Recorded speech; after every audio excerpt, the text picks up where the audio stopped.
Hello. So, Prigozhin, a murderous, vicious thug.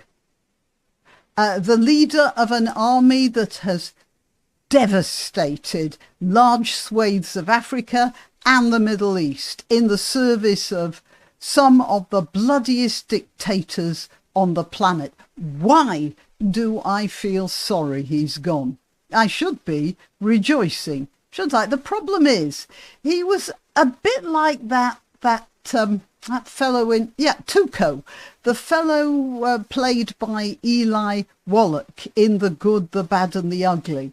A comic coward, a murderer, a thief, a sadist, although I don't think Prigozhin was a coward, actually.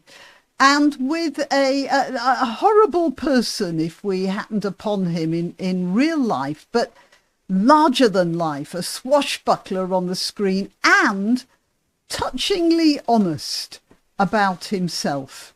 And as I said, I think he was probably very brave. Either very brave or very drunk. I mean, he came out with some stuff that was definitely not to Putin's taste.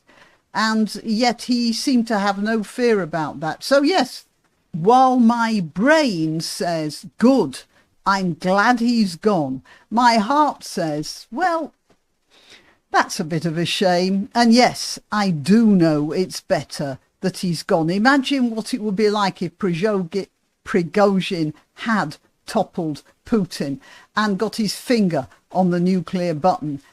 Can you imagine? Because he's not the sort of person to think twice about that.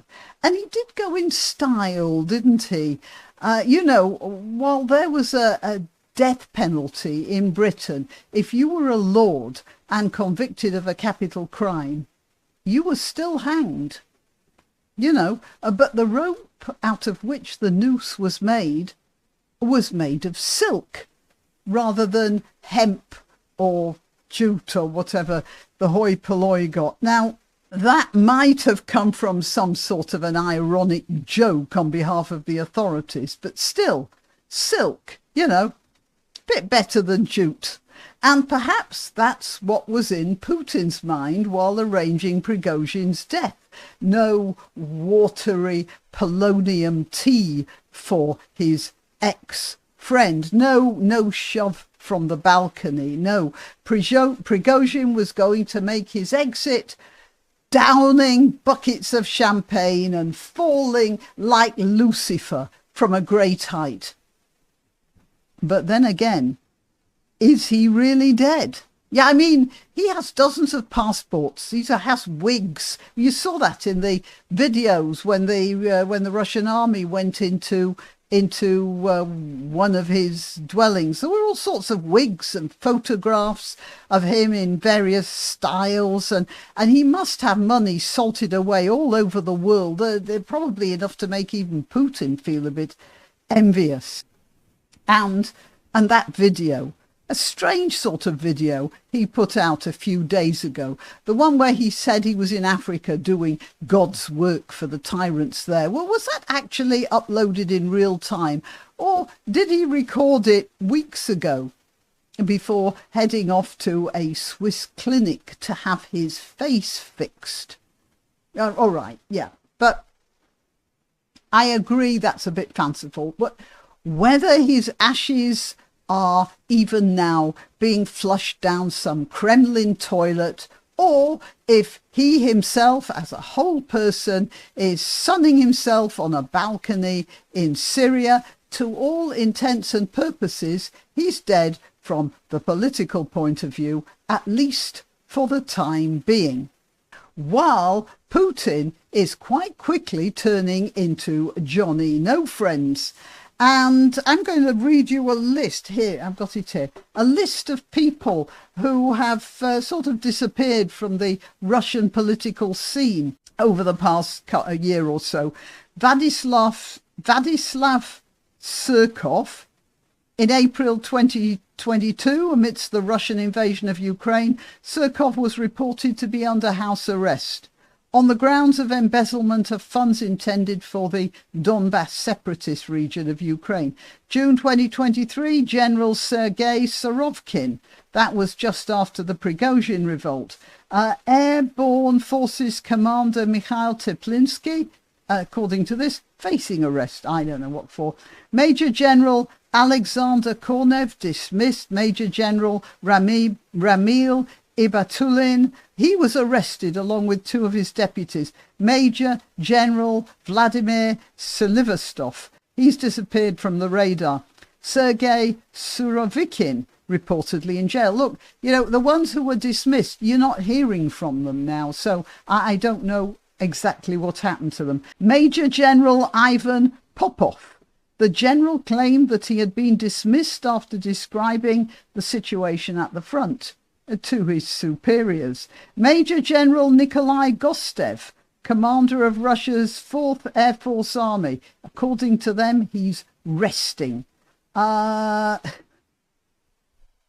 Lieutenant General Oleg Tsokov, he was killed in action.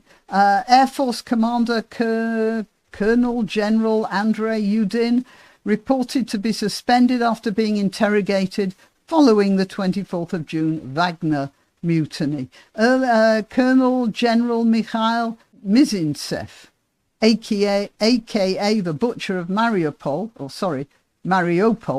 was ousted in May. He was supposed to have joined Wagner, but nobody's heard from him since. Colonel General Yunusbek Yevkurov, he was the Deputy Defense Minister, and he's not been seen since he met Prigozhin at Rostov-on-Don. And then there's Lieutenant General Vladimir Alexeyev. He was the deputy head of military intelligence. He's now been suspended. He's disappeared as well. And then there's an oligarch, Medvedchuk. He was arrested. Yeah, and that's just the few I've managed to find before making this video. It looks like there's hardly anybody around Putin at all now, except for a few nodding dolls. Okay, well, that's my thoughts on the Prigozhin, the ending of the story. Whether it's the ending of just a chapter, I cannot say. Most likely, though. All right, I'm Grannyopteryx. I'm on YouTube, Rumble, BitChute and Minds, also on Twitter and Gab. That's where I let you know when I've uploaded new videos. Please like this video, please share it, please subscribe. All the links are in the description, including links to donation sites. I've been talking to the YouTube help, and they tell me that there are many people subscribed, but not many who've actually listed themselves for notifications. It may be worth your while to do that. All right, that's it. Till next time.